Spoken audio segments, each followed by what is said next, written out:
నమస్కారం ETV news కు స్వాగతం ముఖ్యాంశాలు పోలవరానికి అడ్వాన్స్ గా 2348 కోట్లు ఇచ్చిన కేంద్రం 75% ఖర్చు తర్వాతే తదుపరి నిధులు నిర్దేశిత పనులకే వాడాలని షరతులు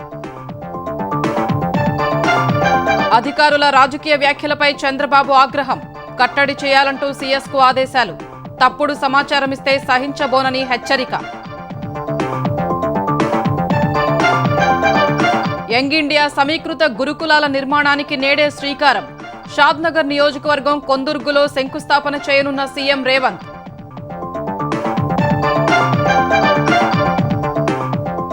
తెలంగాణ వ్యాప్తంగా అంబరాన్నంటిన సద్దుల బతుకమ్మ సందడి భక్తి శ్రద్ధలతో గౌరమ్మను గంగవుడికి చేర్చిన అతివలు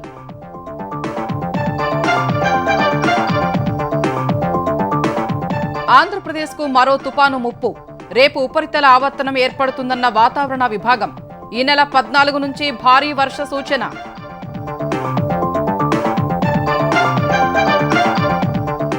సెంట్రల్ గాజాలో శరణార్థులున్న పాఠశాలపై ఇజ్రాయెల్ దాడులు 27 మంది మృతి బీరూట్పై బాంబుల వర్షంలో మరో 22 మంది దుర్మరణం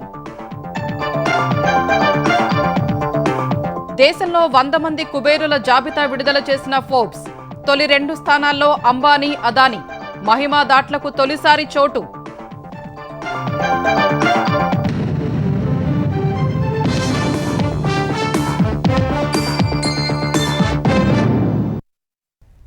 పోలవరం ప్రాజెక్టు నిర్మాణం కోసం కేంద్ర ప్రభుత్వం తొలిసారిగా 2348 కోట్ల రూపాయలను అడ్వాన్స్గా విడుదల చేసింది.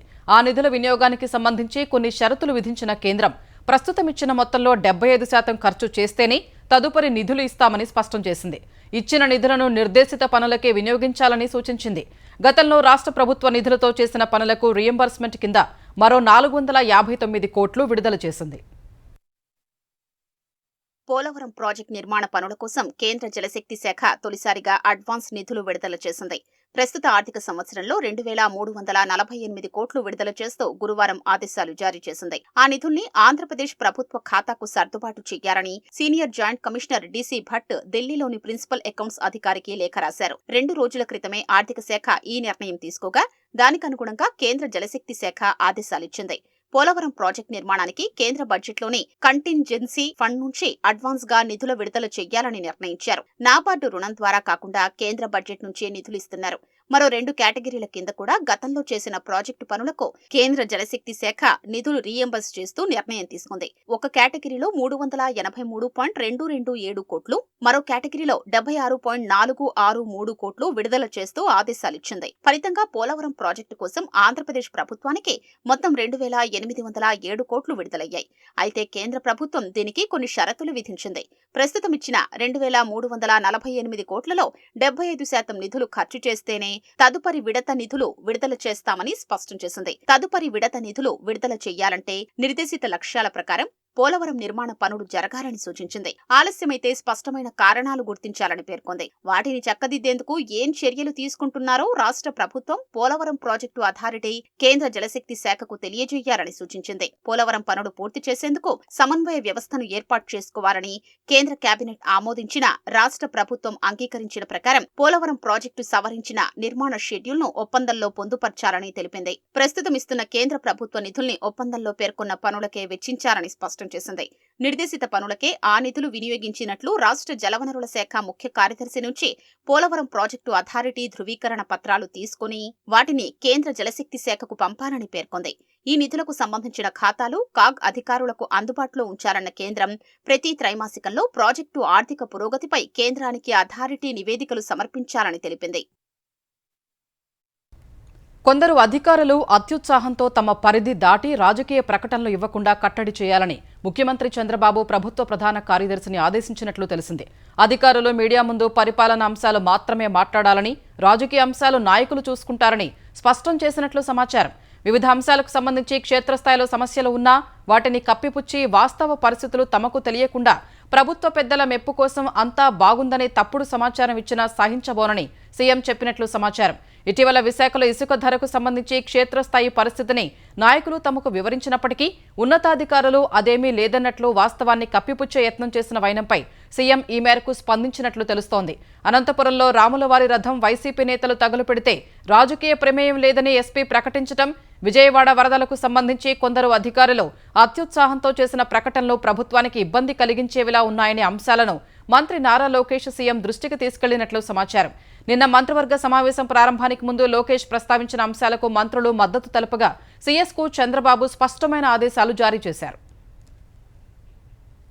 గ్రామాల అభివృద్ధే లక్ష్యంగా అంబేద్కర్ జయంతిని పురస్కరించుకుని ఈ నెల 14 నుంచి 21 వరకు పల్లె పండుగ పేరిట ప్రత్యేక కార్యక్రమానికి ఆంధ్రప్రదేశ్ ప్రభుత్వం శ్రీకారం చుడుతోంది. ఇటీవల నిర్వహించిన గ్రామ సభల్లో వచ్చిన సిఫార్సులు, వివిధ పనులకు మంజూరైన నరేగా నిధులకు సంబంధించి ప్రజాప్రతినిధులు పల్లె పండుగ కార్యక్రమంలో భాగంగా శిలాఫలకాలు వేస్తారు. డిసెంబర్లోగా సంబంధిత అభివృద్ధి పనులు పూర్తి చేసి వాటికి ప్రారంభోత్సవాలు చేయాలని లక్ష్యంగా పెట్టుకున్నారు. కూటమి ప్రభుత్వం అధికారం చేపట్టిన 4 నెలల్లోనే ఏపీలో పెట్టుబడులు పెట్టేందుకు దేశ విదేశాలకు చెందిన కంపెనీలు ముందుకొస్తున్నాయని టీడీపీ అధికార ప్రతినిధి నీలాయపాలెం విజయ్ కుమార్ తెలిపారు. ప్రభుత్వ, ప్రైవేటు రంగాల్లో 60,000 కోట్ల రూపాయల విలువైన ప్రాజెక్టులు రానున్నాయని వెల్లడించారు. పెట్టుబడులు, అభివృద్ధి గురించి మాజీ సీఎం జగన్ ఏనాడూ ఆలోచించలేదని మండిపడ్డారు. మంత్రి లోకేష్ కృషితో విశాఖలో టీసీఎస్ కంపెనీ డెవలప్మెంట్ సెంటర్ను ఏర్పాటు చేయనున్నట్లు గుర్తు చేశారు. యాపిల్ ఫోన్లను తయారు చేసే ఫాక్స్కాన్ సంస్థ అమరావతిలో పెట్టుబడులు పెట్టేందుకు ముందుకొచ్చిందని విజయ్ కుమార్ వివరించారు. 300 కోట్ల రూపాయలతో దుబాయ్కి చెందిన లూలు సంస్థ మేము మాల్స్ పెడతామంటే అప్పటి మా టీడీపీ గవర్నమెంట్ 2019 లోపల వాళ్ళకి ల్యాండ్ ఇస్తే రాగానే తరివేశారు వాళ్ళని. That Lulu is back in to AP again.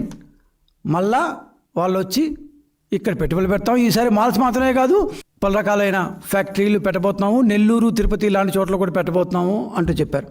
Oberoi అంతకుముందు ఒప్పుకున్న తిరుపతి, గండికోట, వైజాగ్ ఈ 3 సార్లు కాకుండా ఆంధ్ర, ఊటీగా ఒకప్పుడు పేరుగాంచిన హార్స్లీ హిల్స్ అక్కడ కూడా మన ప్రభుత్వం వాళ్ళ చేత వాళ్ళని అక్కడ తీసుకెళ్లారు. ఒబెరాయ్ టీంని తీసుకెళ్లి హార్స్లీ హిల్స్ మొత్తం చూపించి Oberoi has agreed to construct a 5-star hotel in Horsley hills. ఆంధ్రప్రదేశ్కు మరోసారి తుపాను ముప్పు ముంచుకొస్తోంది. ఈ నెల 14 నుంచి 16 మధ్య భారీ వర్షాలు కురిసే అవకాశం ఉందని వాతావరణ శాఖ తెలిపింది. దక్షిణ బంగాళాఖాతంలో రేపటికల్లా ఉపరితల ఆవర్తనం ఏర్పడే అవకాశం ఉందని, అది పశ్చిమ దిశగా పయనించి నైరుతి బంగాళాఖాతంలో అల్పపీడనంగా బలపడుతుందని వెల్లడించింది. ఈ నెల 13 నుంచి 15 మధ్య వాయుగుండంగా రూపాంతరం చెందుతుందని అంచనా వేసింది. ఇది తుపానుగా బలపడి ఏపీలోని దక్షిణ కోస్తా, ఉత్తర తమిళనాడు మధ్యలో ఈ నెల 15 నాటికి తీరాన్ని తాకవచ్చని అంచనా వేస్తున్నారు. అల్పపీడనం ఏర్పడిన తర్వాత మరింత స్పష్టత వస్తుందని వాతావరణ నిపుణులు చెబుతున్నారు. దీని ప్రభావంతో దక్షిణ కోస్తా, రాయలసీమ జిల్లాల్లో ఈ నెల 14 నుంచి 16 వరకు భారీ వర్షాలు కురుస్తాయని వాతావరణ శాఖ చెబుతోంది. తెలంగాణలో యంగ్ ఇండియా సమీకృత గురుకులాల నిర్మాణానికి నేడు శ్రీకారం చుట్టనున్నారు. రాష్ట్ర వ్యాప్తంగా 28 అసెంబ్లీ నియోజకవర్గాల్లో నేడు నిర్మాణ పనులు ప్రారంభం కానున్నాయి. షాద్నగర్ నియోజకవర్గం కొందుర్గులో సీఎం రేవంత్ రెడ్డి, మధిరలో ఉప ముఖ్యమంత్రి భట్టి విక్రమార్క శంకుస్థాపన చేయనున్నారు. తెలంగాణలో ప్రస్తుతం SC, ST, BC, minority, general గురుకులాలు ఉన్నాయి. అన్నింటినీ కలిపి ఒకే చోట సమీకృత సముదాయంగా నిర్మించాలని ప్రభుత్వం నిర్ణయించింది. హైదరాబాద్ మినహా 100 నియోజకవర్గాల్లో సుమారు 12,000 కోట్లతో వీటిని నిర్మించాలని ప్రణాళిక రచించింది.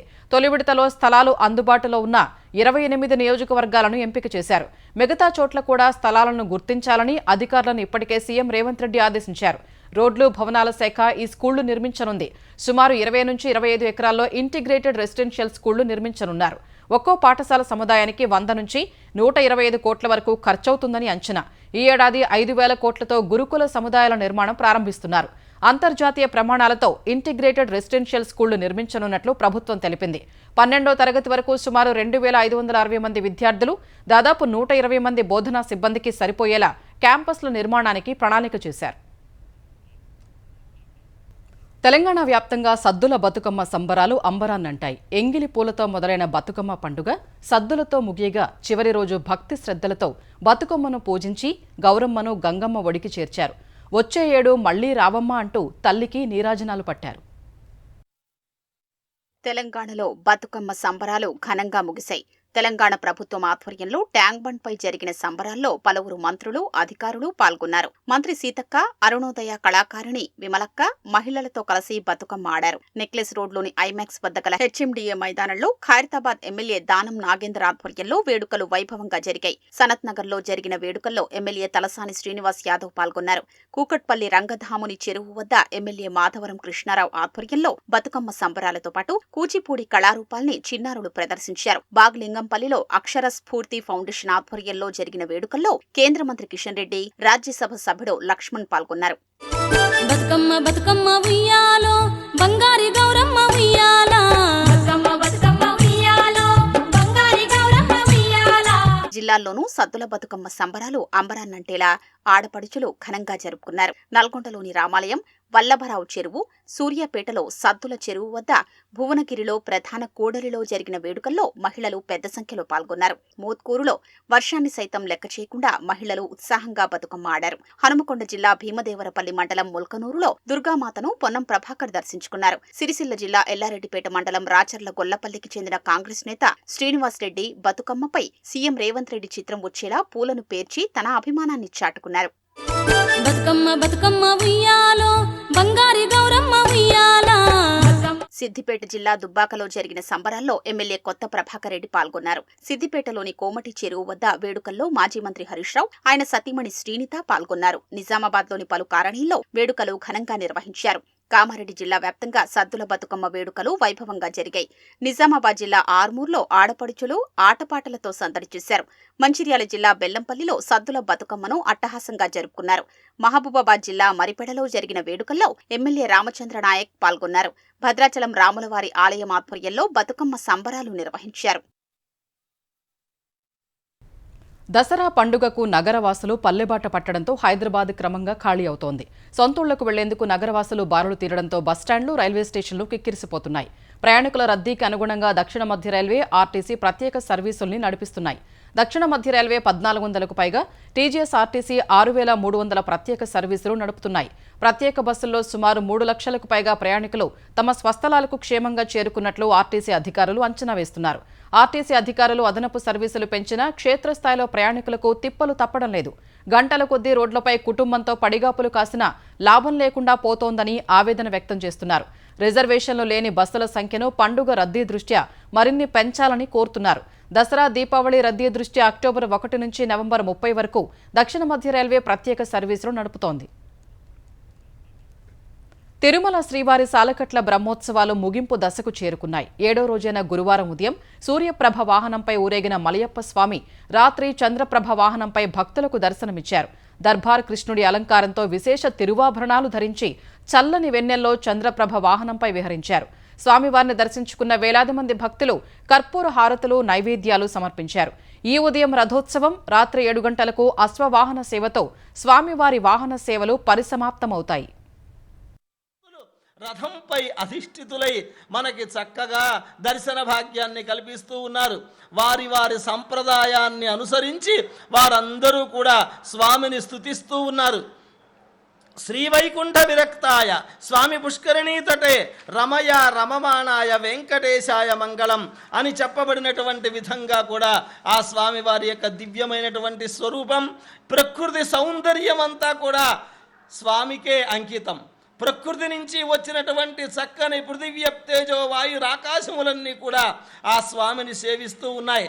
ఆ స్వామిని అంతా కూడా చక్కగా చూస్తూ ఉన్నాయి.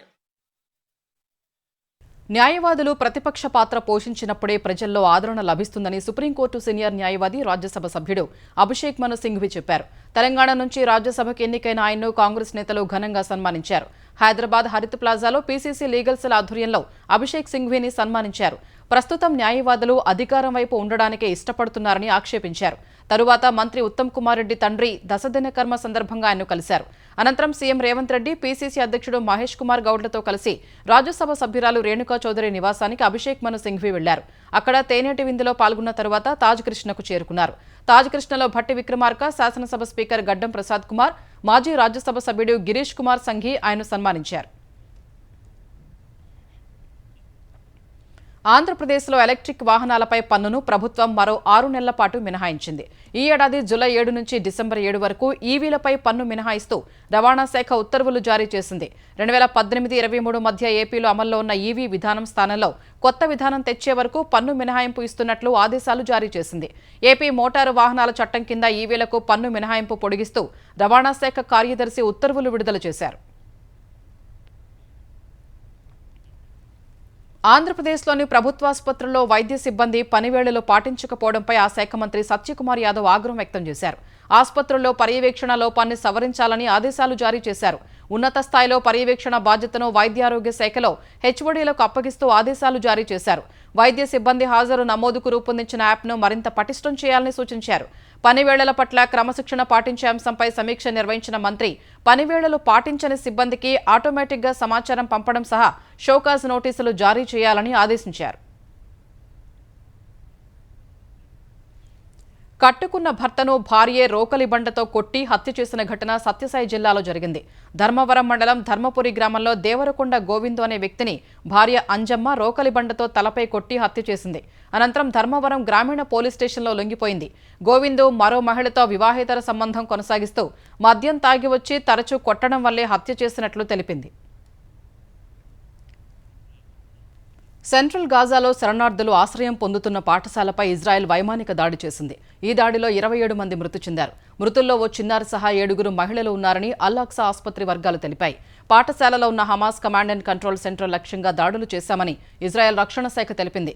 మానవతా సాయంపై సహాయ సంస్థలకు చెందిన ప్రతినిధులతో పాఠశాల మేనేజర్లు చర్చలు జరుపుతూ ఉండగా ఇజ్రాయెల్ దాడి చేసిందని స్థానికులు తెలిపారు. అటు దక్షిణ లెబనాన్లోని తమ ప్రధాన కార్యాలయంపై ఇజ్రాయెల్ దాడి చేసిందని ఐరాస శాంతి పరిరక్షకుల దళం పేర్కొంది. అబ్జర్వేషన్ టవర్పై జరిపిన దాడిలో ఇండోనేషియాకు చెందిన 2 సైనికులకు గాయాలయ్యాయని వెల్లడించింది. బంకర్లలో ఆశ్రయం పొందుతున్న శాంతి పరిరక్షకులకు సమీపంలో జరిపిన దాడిలో వాహనాలు, కమ్యూనికేషన్ వ్యవస్థ దెబ్బతిన్నాయని తెలిపింది. శాంతి పరిరక్షకులపై దాడి చేయటమంటే అంతర్జాతీయ మానవతా చట్టాలను ఉల్లంఘించటమేనని మండిపడింది. ఐరాస శాంతి పరిరక్షకులపై ఇజ్రాయెల్ దాడిని ఇటలీ, స్పెయిన్, ఫ్రాన్స్ ఖండించాయి. మరోవైపు లెబనాన్ రాజధాని బీరూట్లోని 2 వేర్వేరు ప్రాంతాల్లో ఇజ్రాయెల్ జరిపిన వైమానిక దాడిలో 22 మంది మృతి చెందారు. మరో 92 మంది గాయపడ్డారని లెబనాన్ ఆరోగ్య శాఖ తెలిపింది. హెలెన్ హరికేన్తో అతలాకుతలమైన అమెరికాను తాజాగా మెల్టన్ హరికేన్ వణికించింది. కేటగిరీ 3 హరికేన్గా ఫ్లోరిడాపై మెల్టన్ విరుచుకుపడింది. గంటకు 160 కిలోమీటర్ల వేగంతో కూడిన గాలులతో ఫ్లోరిడాలోని పలు నగరాలను వణికించింది. టాంపా నగరంపై నేరుగా విరుచుకుపడిన మెల్టన్ హరికేన్ అనేక ప్రాంతాల్లో విధ్వంసం సృష్టించింది. టాంపాకు దక్షిణంగా 112 కిలోమీటర్ల దూరంలోని సియస్టా కీలో తీరాన్ని తుపాను నేరుగా తాకింది. సెయింట్ పీటర్స్బర్గ్లో 41 సెంటీమీటర్ల వర్షం కురిసింది. హరికేన్ తీవ్రతకు అనేక భవనాల పైకప్పులు ఎగిరిపోయాయి. ఫ్లోరిడా రాష్ట్రంలోని 30 లక్షలకు పైగా ఇళ్లు, వ్యాపార సముదాయాలకు విద్యుత్ సరఫరా నిలిచిపోయింది. హార్డీ కౌంటీ, సరసోటా, మనాటీ కౌంటీలలో ఎక్కువగా విద్యుత్ అంతరాయం ఏర్పడింది. మెల్టన్ తీరాన్ని తాకడానికి ముందే సుడిగాలులు ఫ్లోరిడాలో బీభత్సం సృష్టించాయి. ఫోర్ట్ పియర్స్ సమీపంలోని స్పానిష్ లేక్స్ కంట్రీ క్లబ్ తీవ్రంగా దెబ్బతింది. అనేక ఇళ్లు ధ్వంసమయ్యాయి. ఈ ఘటనలో ఇప్పటివరకు 4 ప్రాణాలు కోల్పోయారు. 21వ ఆసియాన్ ఇండియా సదస్సు సందర్భంగా ప్రధాని నరేంద్ర మోదీ జపాన్, న్యూజిలాండ్ ప్రధానమంత్రులతో ద్వైపాక్షిక చర్చలు జరిపారు. జపాన్ ప్రధాని షిగేరు ఇషిబాతో ఫలవంతమైన చర్చ జరిగిందని ప్రధాని మోదీ ఎక్స్లో పోస్ట్ చేశారు. మౌలిక సదుపాయాలు, అనుసంధానత, రక్షణ సహా పలు రంగాల్లో పరస్పర సహకారాన్ని మరింత బలోపేతం చేసే దిశగా చర్చలు జరిగాయని వెల్లడించారు. ఇరు దేశాల మధ్య సాంస్కృతిక సంబంధాలపైన చర్చించుకున్నామని తెలిపారు. జపాన్తో సంబంధాలకు భారత్ అధిక ప్రాధాన్యమిస్తోందని ప్రధాని మోదీ ఇషిబాతో చెప్పినట్లు విదేశాంగ శాఖ ఒక ప్రకటనలో తెలిపింది. సాంకేతిక, వాణిజ్యం, రక్షణ, భద్రత, సాంస్కృతిక సంబంధాలపై ఇరువురు నాయకులు చర్చలు జరిపారని వెల్లడించింది. ఆర్థిక సహకారం, పర్యాటకం, విద్య, నూతన ఆవిష్కరణలు సహా పలు అంశాలపై న్యూజిలాండ్ ప్రధాని క్రిస్టోఫర్ లుక్సానాతో చర్చించారని ప్రధాని మోదీ ఎక్స్లో పోస్ట్ చేశారు. వాణిజ్యం, పెట్టుబడులు, రక్షణ, భద్రత, పునరుత్పాదక ఇంధనం, విద్యుత్, క్రీడలు, అంతరిక్షం, డైరీ రంగాల్లో ద్వైపాక్షిక సహకారం బలోపేతంపై చర్చలు జరిపారని విదేశాంగ శాఖ తెలిపింది. అంతర్జాతీయ సౌర కూటమిలో చేరాలన్న న్యూజిలాండ్ నిర్ణయాన్ని ప్రధాని మోదీ స్వాగతించారని వెల్లడించింది. దేశంలోని 100 మంది అగ్రగామి కుబేరుల జాబితాను ఫోర్బ్స్ విడుదల చేసింది. $119.5 billion Reliance industries chairman Mukesh Ambani మొదటి స్థానంలో నిలవగా అదానీ గ్రూప్ అధినేత గౌతమ్ అదానీ $116 బిలియన్ రెండో స్థానంలో ఉన్నారు. $43.7 billion Jindal group chairperson Savitri Jindal మూడో స్థానంలోనూ, $40.2 billion HCL Technologies chairman Shiv Nadar 4గో స్థానంలో నిలిచారు. తెలుగు రాష్ట్రాల నుంచి దివీస్ ల్యాబొరేటరీస్ వ్యవస్థాపకుడు మురళి $9.2 బిలియన్ 29వ స్థానంలో నిలిచారు. హైదరాబాద్ కేంద్రంగా కార్యకలాపాలు సాగించే వ్యాక్సిన్ల తయారీ సంస్థ బయోలాజికల్ ఈ సంస్థ అధిపతి మహిమా దాట్ల తొలిసారి ఈ జాబితాలో చోటు దక్కించుకున్నారు. $3.3 బిలియన్ ఆమె 100వ స్థానంలో నిలిచారు. 100 మంది కుబేరుల మొత్తం సంపద 91.3 లక్షల కోట్ల రూపాయలని ఫోర్బ్స్ తెలిపింది. ఏడాది కాలంలోనే వీరి సంపద 26.23 లక్షల కోట్ల మేర పెరిగిందని విశ్లేషించింది. ఐటీ సేవల దిగ్గజ సంస్థ Tata consultancy services TCS July-September త్రైమాసికంలో 11,909 కోట్ల నికర లాభాన్ని నమోదు చేసింది. 2023-24 ఇదే త్రైమాసిక లాభం 11,342 కోట్లతో పోలిస్తే ప్రస్తుత నికర లాభం 4.99% అధికమని స్టాక్ ఎక్స్చేంజీలకు పంపిన నివేదికలో పేర్కొంది. అయితే ప్రస్తుత ఆర్థిక సంవత్సరం తొలి త్రైమాసికంలో 12,040 కోట్ల నికర లాభాన్ని నమోదు చేసింది. గత ఏడాదితో పోలిస్తే మొత్తం ఆదాయం 60,698 కోట్ల నుంచి 7.06% పెరిగి 64,988 కోట్లకు చేరిందని తెలిపింది.